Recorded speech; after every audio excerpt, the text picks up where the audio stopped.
Wala kang prosecution dito eh. Ba't hindi ka magdagdag dito? Kunin natin. Sabi mo sa akin no na hindi po natin pwedeng basta-basta kunin yun sapagkat wala silang sanitary, phytosanitary, bla bla bla bla bla bla. Meron kayong pantusok niyan. Ikaw na magra-random ka eh. Ito yung bulto ng yung bulto ng sibuyas. Kumuha ka ng random, pagtutusukin mo ganyan. Meron kayong equipment eh. Oh, there is no... Gagawin ninyo kaming tanga rito, Mr. Sevilla. Hindi kami tanga. Ang laki pa po ng space sa baba. Kami po bang gumawa nito? Kayo nagbigay sa amin nito. Kaya po kayo nakukontempt dahil kasi nungalingan pong ginagawa ninyo eh.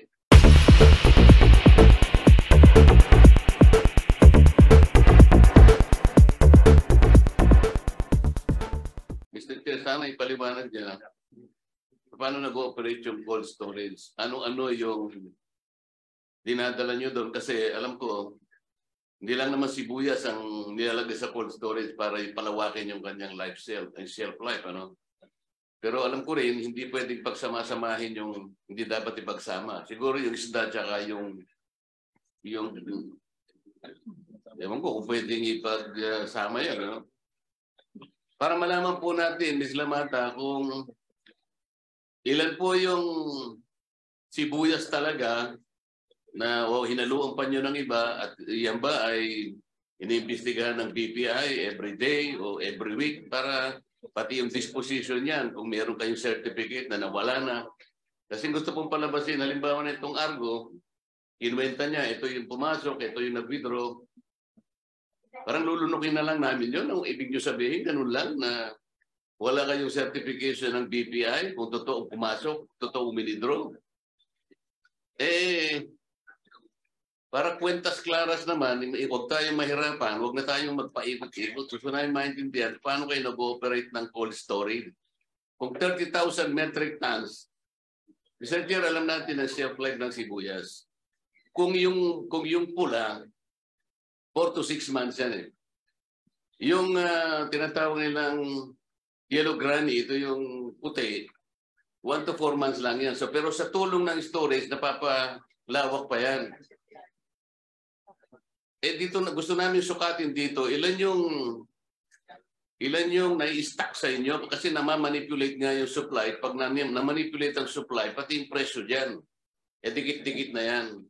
So, kwentuhan nyo kami, yung karanasan nyo, paano nyo pinahaba, hanggang kailan napapahaba ang buhay ng kung pulang sibuyas o yung yellow na sibuyas? Anyway, siguro po, bago ninyo may kwento kahit maiksi lang, ma'am. Ma'am, dala ninyo yung inyong stock inventory for year 2022. Apo, Your Honor. The said people, Mr. Efren Zuleta Jr., John Patrick Sibilla, and the attorney, John Doe, to be named by Mr. Sibilla in contempt, are cited in contempt. Okay, so Mr. Sibilla, can you give us the name of the lawyer? It's John Ryan Cruz, sir. John Ryan Cruz. J.A.N. Ryan Cruz. So just to clarify, John Ryan Cruz. Just to clarify, we already have the name of the legal counsel, Mr. John Ryan Cruz is hereby cited in contempt. Your Honor, I would like to humbly request to be considered because the service agreement we sent on the hard copy, there's no watermark, but on the soft copy that I sent, there's it's labeled strictly confidential. Honorable Dante Marcoleta. What is that, Mr. Chair?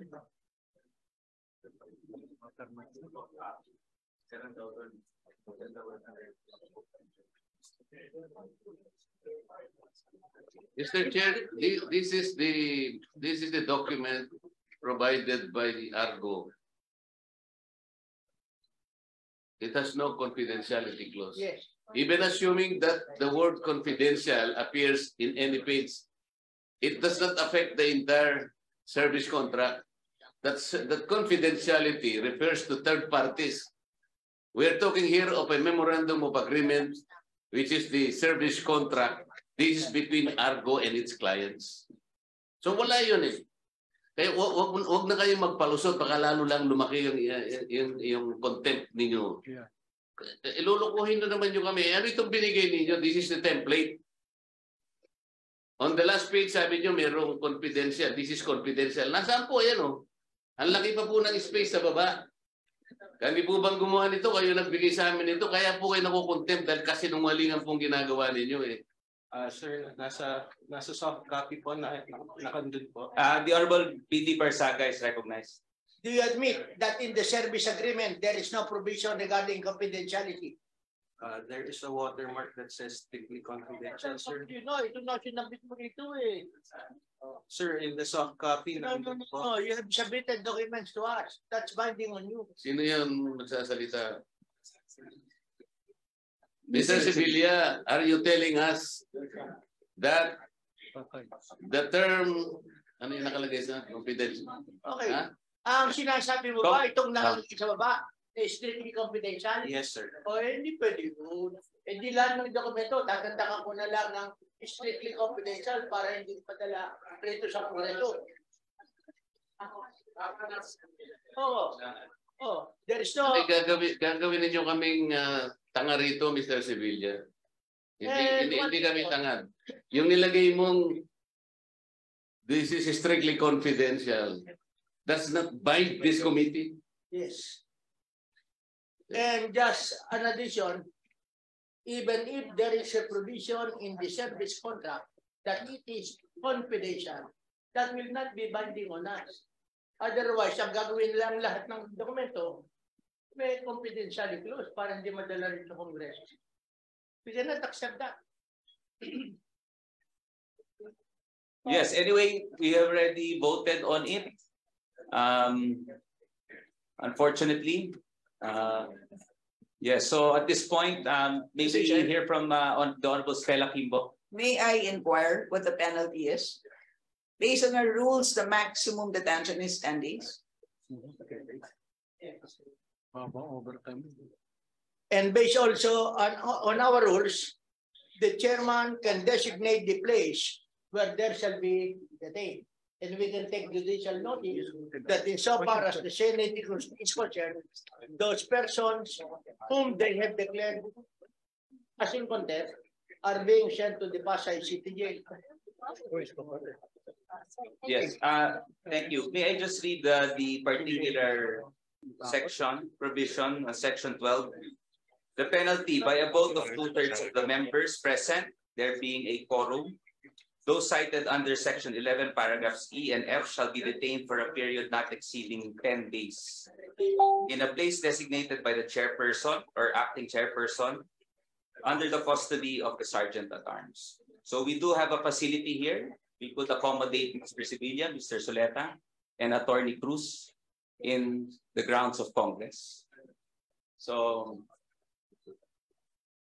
10 days. Yes, 10 days.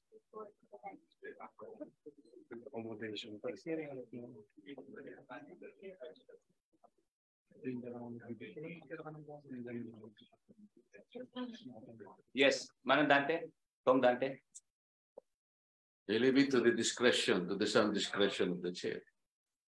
Yes, so we will apply the full force of the rule, 10 days in Congress. So 10 days in Congress. I guess we could discuss later the extensiveness. Yes. Mr. Chair, Yes, the Honorable Janet Galit. how about the president who is not here today? Yes, I think the Sergeant at Arms is hereby also directed. Yes, to locate Mr. Zoleta and Attorney Cruz. Mr. Chair, the full name, please, of Mr. Solet. Mr. John Ryan Cruz. Attorney John Ryan Cruz. Mr. Efren Zoleta Jr. So, Sergeant at Arms? Thank you very much. Mr. Chair, I advise that Mr. Chair, the COMSEC should refer to the website of the Supreme Court kung talagang lawyer ito, baka mamaya ibang pangalan ito. Please check kung talagang kasama siya sa roll of attorneys as listed in the website of the Supreme Court. So the COMSEC is hereby directed.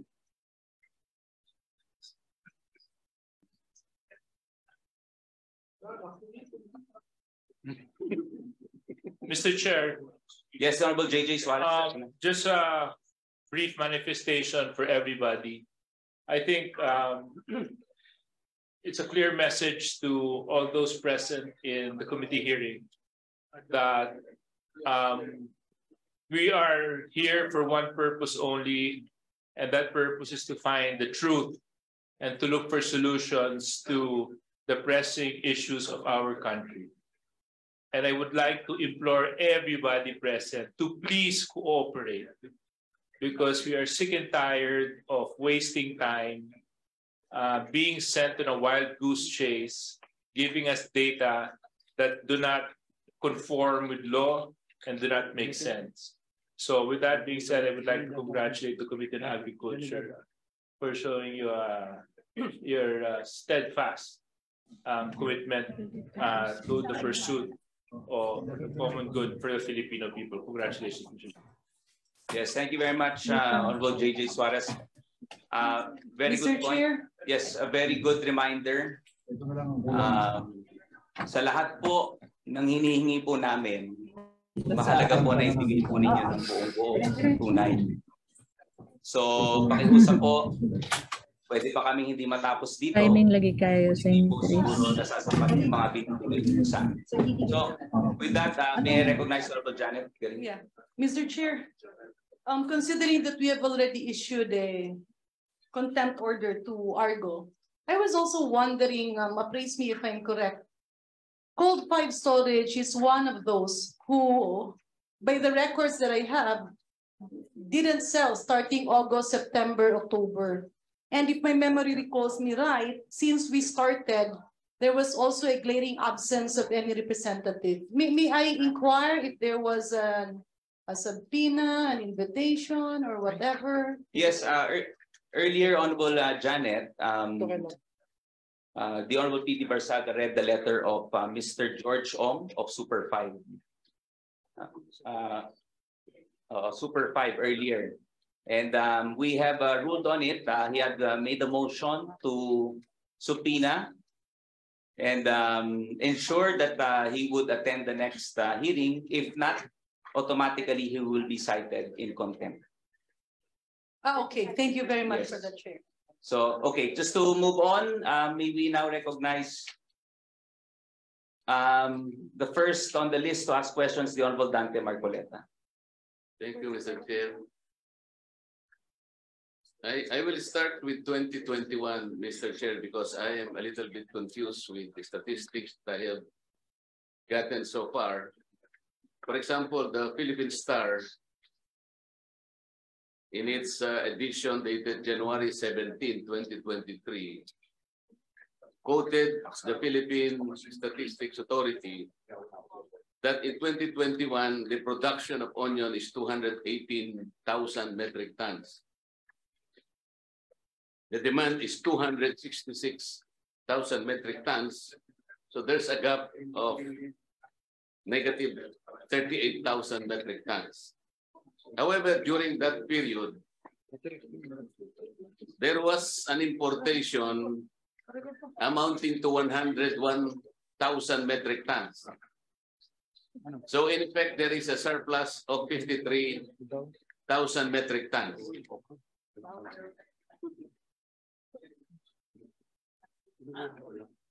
Yes, is there? Hindi, nag-uusap pa yung dalawang matanda.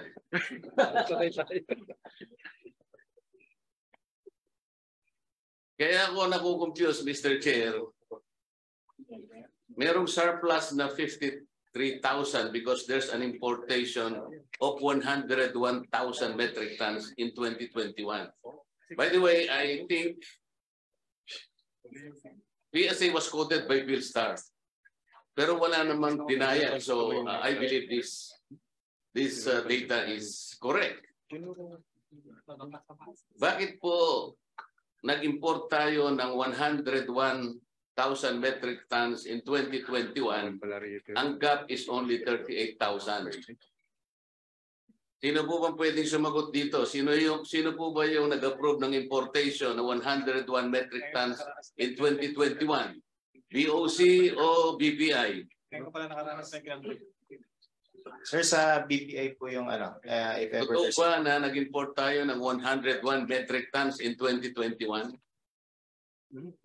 Sir, from our records, it's only 93. Ano? 170 ako. Sa aming actual na dumating. Ano yung sagot mo? Sir, 93,000 mahigit po ang metric tons. So palagay mong 93, sa mga tweet, sumobra sa gap na 38,000 metric tons. Kasi ang gap lang ninyo ay 38,000 metric tons. So assuming that you are correct, nag-importa kayo ng sobra-sobra. 93,000 metric tons. Ngayon, doon naman sa official na record ng PSA, kaya tayo nagkakagulo-gulo, Mr. Chair.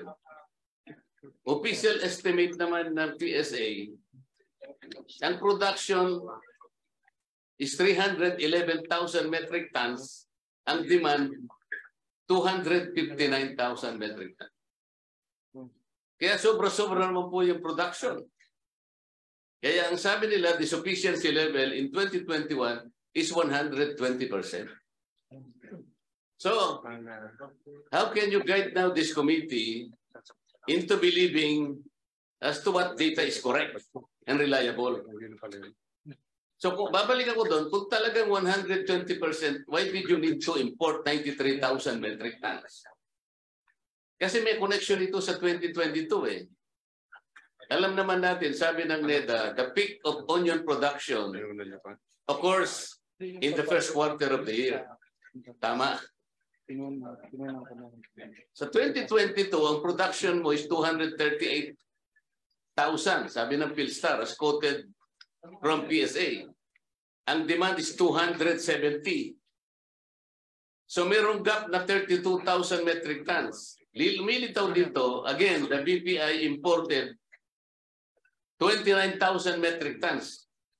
So bali ang shortfall lang is about 2,000 metric tons. But considering the surplus in 2021, dapat balanse na yun eh. Dapat walang nag-import. So sa official na naman ng PSA, sabi niya, ang production is 312,000 metric tons. Ang demand is 260,000 metric tons. So sobra-sobra na naman ang supply. So ang supply ratio is 120%. As I told you earlier, kahit na high school graduate lang ang tanongin mo, with the supply ratio of 120%, you don't need to have importation. Paano nangyari ito? So, sino nagpasimula, sino nag-approve ng importation na hindi naman pala dapat mag-import? Kasi lumilitaw dito, Mr. Chair, ang production ay sapat, nag-import tayo, nawala yung onion, October, November, December, talagang itinago. Hoarding is really very, very conclusive na dito. Sapat eh. Sapat ang production, nag-import pa tayo, ang sabi pa ng mga traders, bumili pa sa farmer, pero nawala noong October. Paano po nangyari yun? Can you explain why, despite this very positive supply statistics by PSA, nawala in October, November, and December, which caused the spike of the price of onion per kilo? How's that? Sir, thank you po for the question. Sir, in the year 2021, actually sir, hindi pa naman po ako ang naandun. But yun nga po ang naging assessment na malaki po yung naging importation, nasa 100,000 metric tons. Tinatanong niyo po kung bakit nag-import. Sir, before po kasi mag-import, yun nga po yung tinatawag na Certificate of Necessity to Import. And at that time, ito po ay napapagdesisyonan after stakeholders. Kasi nga, bakit nyo nga napagdesisyonan 38,000 lang ang gap? Ngayon, between 93 to 100, masyadong malaki. 3 ulit na dinoble nyo yung surplus ay yung gap. Bakit nga 93,000 to 100, ang gap in 2021 is only 38,000 metric tons. So, ang tinatakpan mo is only this much.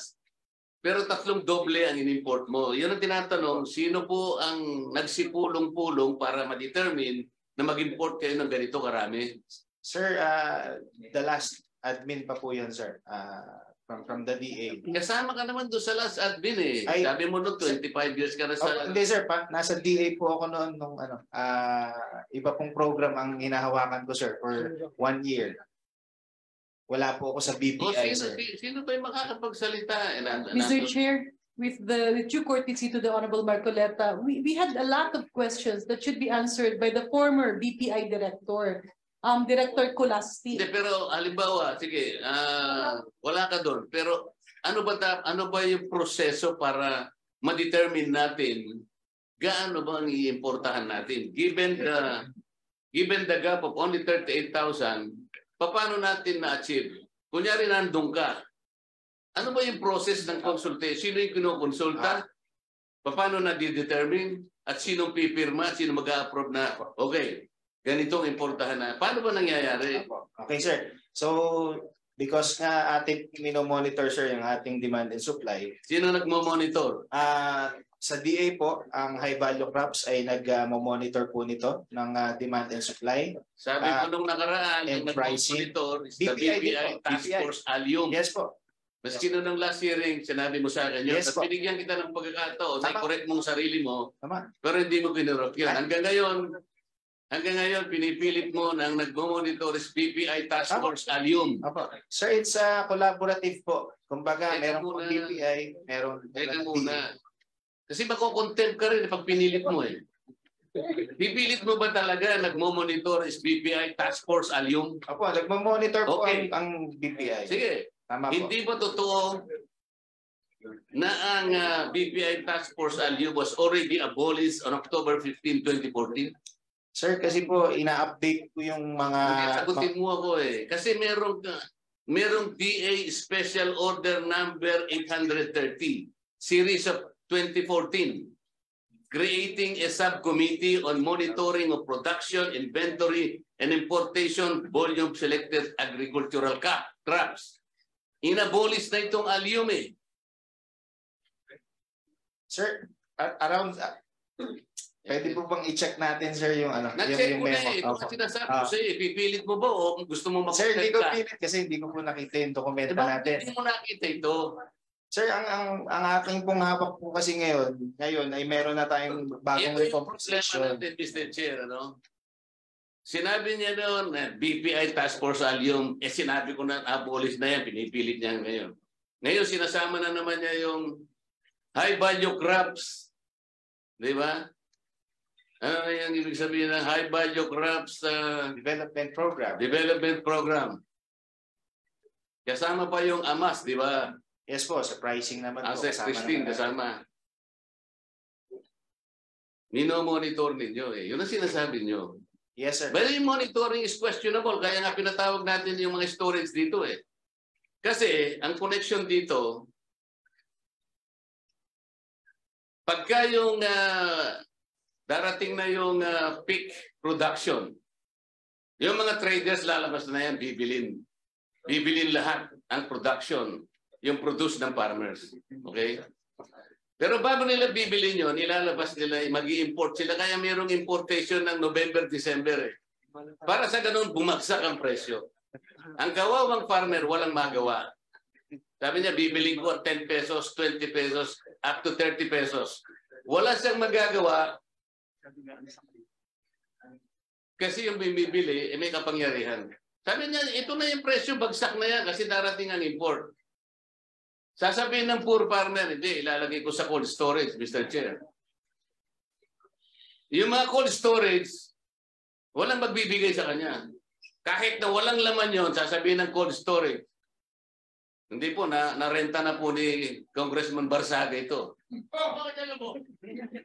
Nauna na po siya. Ang kawawang farmer ngayon, mapipilitan siyang ibenta niya. Wala siyang mapaglalagyan. Ito ang sindikato rito. Wala siyang mapaglagyan. Sabi ng trader, yung namimili, yung may warehouse, lahat ng yan, yung mga Chinese na yan, bigay mo na sa amin yan. Pagkabili ngayon, yan ang i-hoard nila, maghihintay sila ng lean months. Kagaya na sinabi kanina ng isang storage operator, ang buhay ng red onion up to 6 months. Pero kapag nilagay mo sa cold storage, aabot yan ng 8 months. Kaya mau-hoard niya yan, Mr. Chair. Aabot yan hanggang sa wala na tayong sibuyas. Unti-unti na lang lalabas, 500 to 700 pesos per kilo. Maliwanag ang hoarding dito, wag na tayong magloko. Kaya sinasabi ko sa BPI, kahit ano pang sabihin, task force, allium, high value crops, mas wag mo nang isama yung lahat ng ngayon. Meron ka. Paano mo minomonitor? How do you monitor? Okay, sir. Yung sa team nga po natin. So, team mo anong ginagawa ng team? Sir, ito po ay tapos na tayo dyan eh. Pupunta ka sa mga warehouse. Yung iba hindi accredited. Meron na nagsabi dito hindi accredited. Ibig mo sabihin tatanggapin namin itong deposit withdrawal, parang bangko lang ito, deposit withdraw. Nang wala man lang clearance mula sa iyo kung tama ito, palulunok muna sa chairman ng committee. Tama ito. Itong nag-deposit withdraw, wala nang laman. Ganun ba tayo? Yung ba yung monitoring? Hindi po, sir. O yung disposal nila, pumipirma kayo. Kailangan authenticated. Kung kinakailangan, meron kayong camera, kinakamera nyo, yung level na supply and inventory every time, regularly. Hindi ganun ang nangyayari eh. Sir, meron lang po tayong efforts. Hindi po ganun ka-perfect. Pero sir, sa food safety, meron na po tayong nire-require na CCTV and pag-monitor po ng volume. Sir, of course, hindi po perfect. Inaamin ko po, hindi po perfect yung system. But sir, we are always doing, sir, our best effort, sir. Simula po nung nag-take over po tayo sa BPI. Maganda yung nakakangiti ka pa eh. Nakakain po ako, sir. Di ba? So ngayon, ano ngayon ang masasabi mo sa committee? Ngayon ay, habang nagsasalita tayo ngayon, kabisado mo kung ilan na yung inventory ng sibuyas ngayong araw na ito. Sir, ngayong araw pong ito, sir, ang pinakahuli po nating report ay from end of February. Yung pong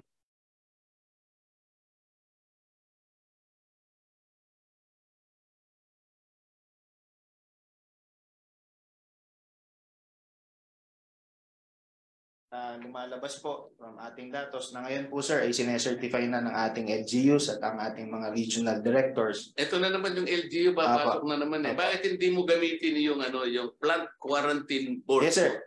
Meron kang plant quarantine board. Yes, sir. Itong plant quarantine board, ayon sa ating batas, yung 1433, yung plant quarantine officers, meron silang police power.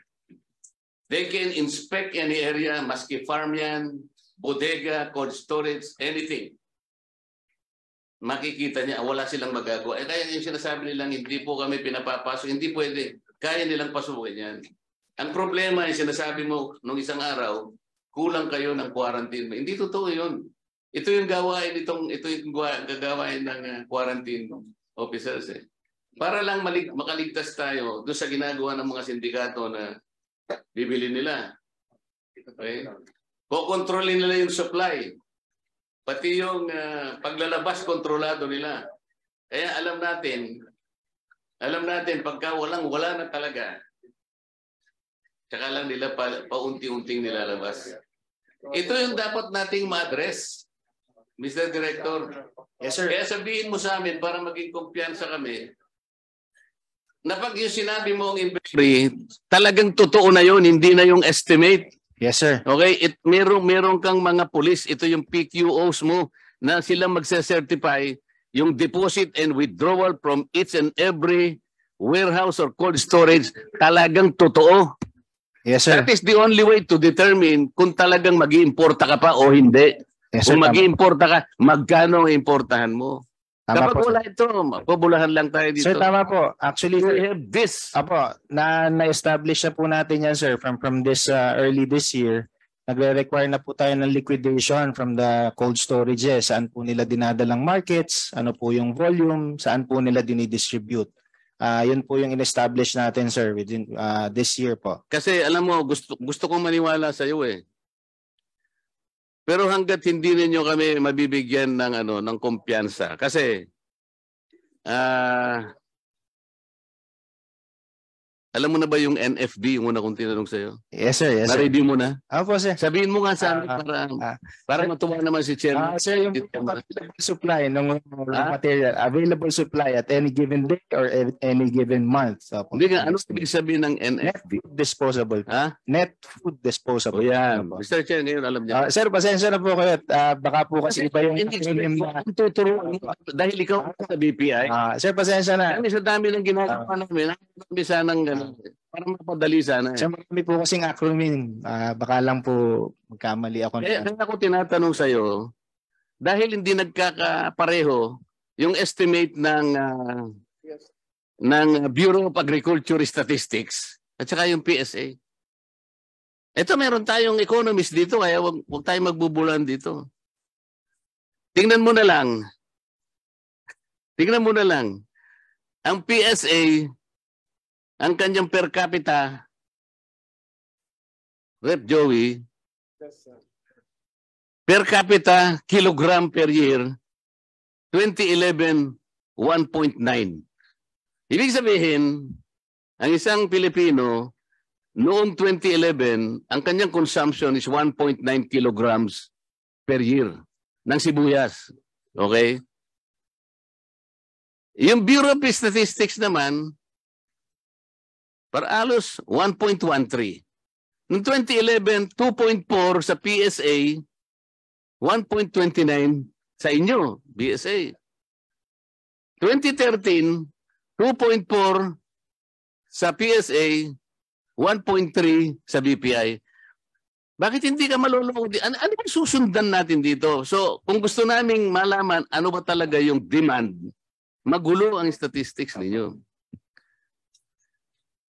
Ang palagi ko sinasabi, alimbawa 2011, ang base nila, Kong Joey, makinig ka, 94 million ang kanilang base. 2011. Kaya ang per capita niya is 1.9. Ang NFD is 106,861 metric tons or 106,861,000 kilos para makuha mo yung per capita. Sa 2011, Kong Joey, sa 94 million gagamitin nila, alam mo, mapapalaki ninyo talaga yung demand kahit hindi kailangan palakihin eh. There is a determined effort to bloat the demand eh. Sa 94 million, wala ba tayong OFWs, Kong Joey? Meron eh. Dapat tanggalin nyo yung OFW. Yung mga Pilipinong wala dito, kumakain ng sibuyas sa ibang bansa nila kinakain, hindi dito. O kinuha ko yung sanggol, Kong Joey. Hanggang 14 years old. Kasi hindi pa kumakain ng sibuyas yan eh. Alam mo, 30 million yun. So 10 plus 30, 40 million, dapat tanggalin mo yung 40 sa 94. Yun yung base mo dapat. Kaya ang demand mo hindi ganun kalaki. Mr. Chair, talagang there is a deliberate attempt to bloat the demand para sa ganun, yung mga nag-uusap kung sino man yung mga Herodes na nag-uusap-usap sa kanila. Boss, kailangan nating mag-import because the demand is so much. Ang supply natin ito lang. O siyempre, yun naman, kikilabutan na yung, baka may, sige, magano tayo, mag-import tayo. So paano natin, ang annual consumption natin, Mr. Panganiban, equals the domestic consumption plus import, less export, seeds, feeds, waste and processing. Sabi mo, ito yung use factor ninyo, di ba? Wala naman tayong export ngayon. Siguro seeds meron. Pero pwede mong paliitin o palakihin itong itong use parameters mo. Kung talaga may gusto kayong i-manipula yung demand. Ito yung pinaka-problema namin ngayon. Kaya hinahanapan namin talaga. Kaya pati yung storage, gusto naming makita yung capacity, sino yung kliyente, ano yung pinapasok, hindi lang naman sibuyas. Pero ang malaki dito, Mr. Chair, na dapat mong makita, may space doon na gustong rentahan ng farmer pero ayaw nilang iparenta because kailangan nilang bilhin lahat at walang magagawa ang farmer kasi ayaw silang bigyan ng space sa storage. Para mabili nila sa mura, maitago nila at i-dispose nila, sila lang ang makikinabang. Ngayon, ang tanong ko, Mr. Chair, napakarami naman nating batas kasi. Nakikita ko yung napakaraming listahan ng mga pinrosecute ng DOJ. Ang kapal, ayoko nang basahin. Bakit po wala tayong nakukulong na... Ang nakita ko po sa data natin, kumbaga sa mangingisda, Sir Panganiban, ang nauhuli puro butete.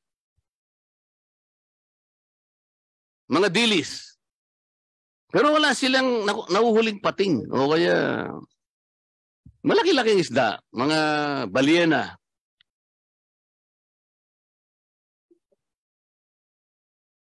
Bakit po ganun? Ito meron kayong process flow.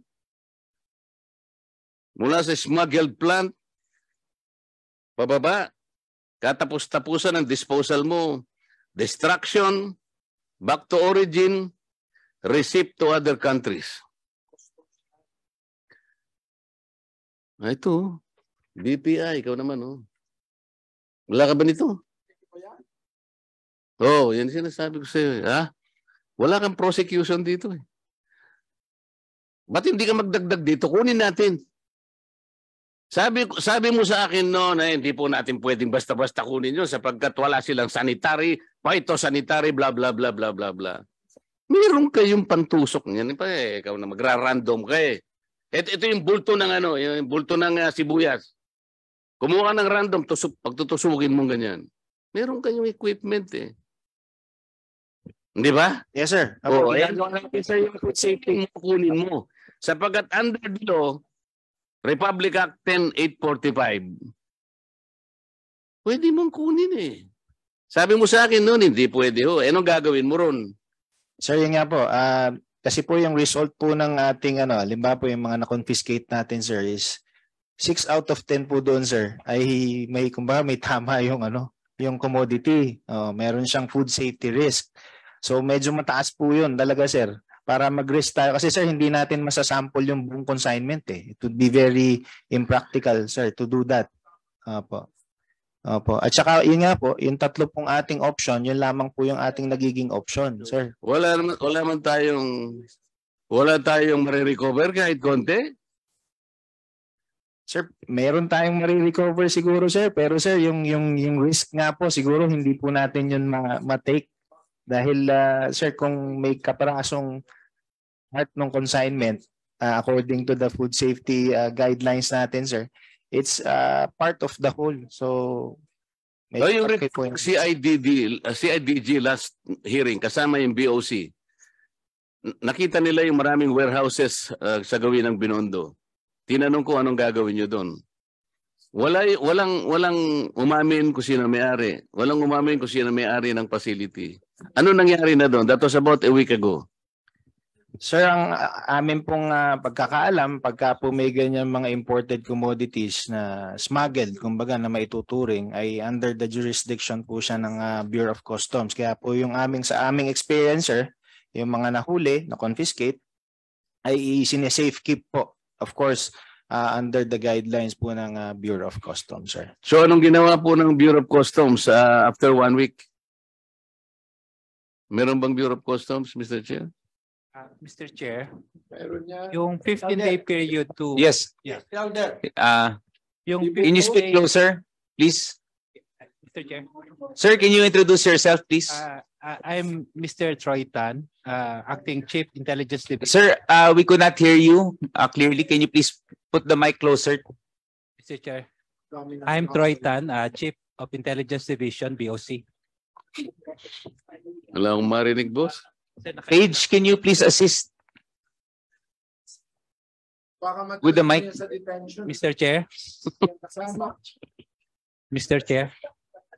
Hello, 1, 2, 3, 1, 2, 3.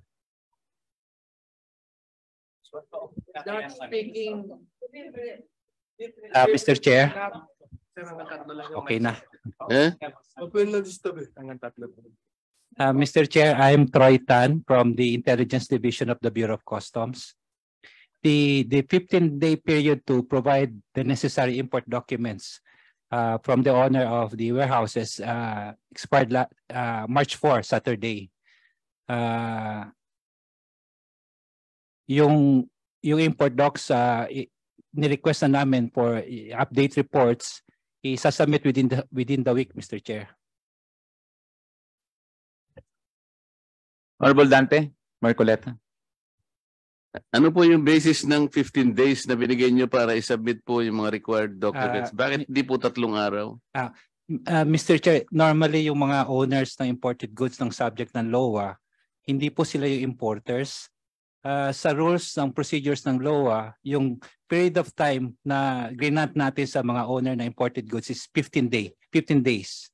Bakit nga po 15 days? Bakit hindi 3 days? Bakit hindi 5 days lang? Yun po yung na-provide sa rules ng ano.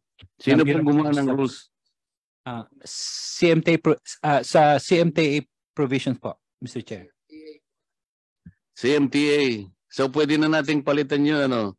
Meron kayong BOC Customs Administrative Order 2-2017. Sir, alam po ba nyo ito? Ito po yung Rules and Regulation implementing RA 10845, Anti-Smuggling Act of 2016.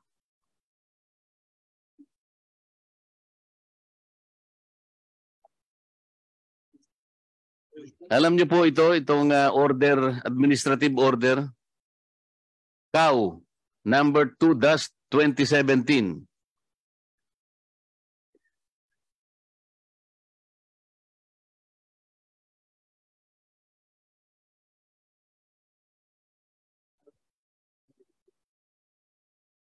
Sir, alam niyo po ito? Andyan daw. Andyan. Sir, good afternoon po, sir. Yes, sir. Familiar po kami dito sa CAO na ito, sir. Oh, yung section 2 kasi nito, yung objective, sinasabi, to set up administrative guidelines in handling and disposition of goods involved in large-scale agricultural smuggling. Alam niyo ito, ano? Yes po, Your Honor. So, meron na po kayong administrative guidelines dito? Your Honor, ito po yung CAO na yun po mismo, ito po yung guidelines mismo. Meron na kayong guideline? Dito po kasi sa CAO na ito, Your Honor, ang objectives, ito po yung objectives nitong CAO mismo. So, the provisions, succeeding provisions, yun po yung guidelines nung... Kaya nga, kasi nakalagay rito sa paragraph C, to protect farmers from unscrupulous traders and importers. Isa yun sa objective nyo, to provide guidelines in detecting large-scale smuggling of agricultural products. Yes po, Your Honor. Ano na po yung ginawa ninyo in order to achieve these objectives? Your Honor, insofar as the implementation of the CMTA is concerned, in relation to the large-scale anti-smuggling act is concerned, Your Honor, meron po tayong existing customs administrative orders pertaining to the exercise of the commissioner to visit stores na nagso-store ng mga imported commodities. Isa sa mga yun na, Your Honor, yung ginagawa ng mga pagpunta sa mga warehouses. Naririnig mo? Medyo mahina, sir. Pwede bang ilapit niyo yung mic? Your Honors, we have an existing customs administrative order also pertaining to the exercise by the commissioner of the power to visit. Yun po yung nag-i-issue po tayo ng letter of authorities. So yun pong sinabi ni Mr. Tan kanina, yun po yung mga pinupuntahan ng customs na naghumihingi ng mga datas na nire-require ang mga importers to show proof of payment of duties and taxes ng mga imported commodities. So, yun po yung pag hindi po sila nakapag-provide noon, tapos agricultural product po siya, masasampahan din po natin siya in relation to this large-scale smuggling, agricultural smuggling. Yun nga pinuntahan nyo sa Binondo. Binibigyan nyo ng 15 days, tama? Yes po, opo. Yun po yung provision. Sa TCCP po kasi, Your Honor, wala po yung 15 days. Nung lumabas po yung Customs Modernization ng Tariff Act ng 2016. So ilang araw pa yung hinihintay po ninyo? 15 days po, ang sabi po ni Mr. Hindi nga, nung isang araw pa tayo nag-usap. Nung Saturday po. Ha? Nung Saturday daw po nag-lapse na. So nag-lapse na yung 15 days last Saturday? Yes, Your Honor. Okay, so ano na po ang ginawa ninyo? I'll refer back to Mr. Tan. Mr. Chair, kino-consolidate na po yung mga documents ngayon. Nag-verify ko sa team leader, lahat ng mga submitted documents plus the inventory is ongoing na po. Nagbe-verify pa kasi nakalagay rito sa section 3 ng batas natin yung large-scale agricultural smuggling as economic sabotage, importing or bringing into the Philippines without the required import permit from the regulatory agencies. Kasama yun. Using import permits of persons, natural or juridical, other than those specifically named in the permit. Using fake, blah, blah, blah. Ngayon, napalitaw na wala silang naibigay na permit sa inyo. Under Section 4, doon sa penalties po, nakalagay rito, Republic Act 10-845, sinasabi, presumption of agricultural smuggling, mere possession of any agricultural product under this act. Kasama na po rito yung pinag-uusapan natin na sibuyas, which has been the subject of smuggling entered into the Philippines other than the BOC-controlled ports or without the necessary permits shall be prima facie evidence of smuggling. Mabilis po ito. Dapat wala silang permit eh. Nag-lapse na yung 15 days. Kaya po pala yung napakalaki ng listahan, Mr. Chair, dito na napakaraming idinimanda. Pero ang dinidemanda po ninyo, kumbaga nga sa isda, puro dilis at butete. Wala ba tayong matidemanda na parang malalaking isda naman? Kahit pampumpano lang o tuna kaya? Kasi kung wala tayong gagawin na ganito, Mr. BOC and Mr. DOJ, pinagtatawanan po tayo. Yung committee ito, pinagtatawanan nila. Kaya nga, sari-saring katwiran, hindi sila makarating dito sa committee kasi bagong panganak. O kaya, lahat na ng dahilan. Talagang iisipin na. Kamukha ngayon, isipin sasabihin, confidential po. Paano po nyo sasabihin confidential? Trabaho po ng Kongreso ito, wala pong confidential dito. Tinawag kayo rito para tulungan nyo kami. Pagkatapos sasabihin nyo sa amin, confidential po ito. Ano po bang confidential sa sibuyas? Sabihin nyo nga sa akin. Argo trading, kung nandiyan ka. Ano ba ang confidential sa sibuyas? Ang sibuyas nga. Kinuha na po ang argo. Oo. Wala na siya? Wala na po. Confidential daw yung information. Yun nga po eh. Mahirap po ito, no? Mahirap talaga ito. Para kaming naghahanap ng karayom sa isang bunton ng dayami. Kahit na pinakamagaling na abogado, katulad ni Elpidio Barsaga, mahihirapan po siya. Mahihirapan talaga. Hindi kami nagpapanggap po dito na hindi po. Kaya kami nandito, sukatin na lang natin sa pagmamahal natin sa ating bansa. Sana makatulong kayo.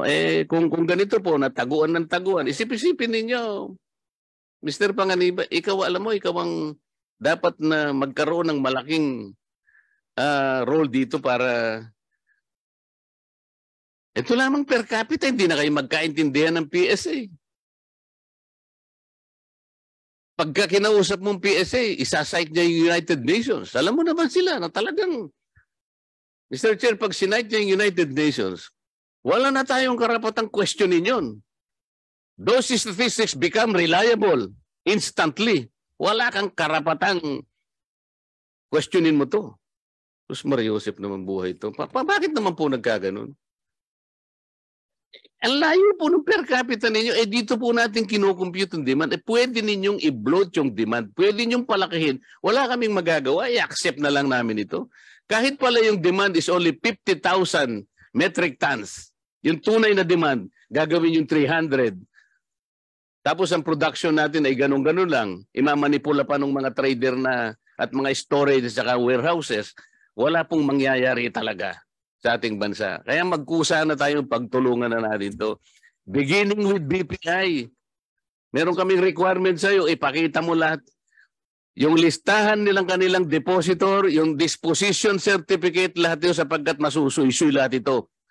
Huwag kang mag-alala. Walang tulugan ito. Makikita natin ito. At mapipinpoint namin kung sino may pagkukulang sa inyo. Totoo itong sinasabi ko sa inyo. Mahaba lang ito kasi nahihiya ako Mr. Chair.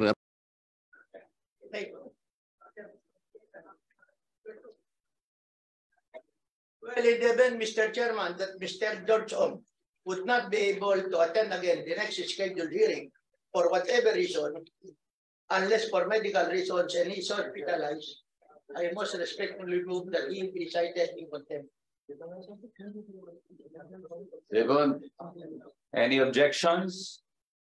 There being none, if Mr. George Ong does not attend the next hearing, automatically he will be cited in contempt.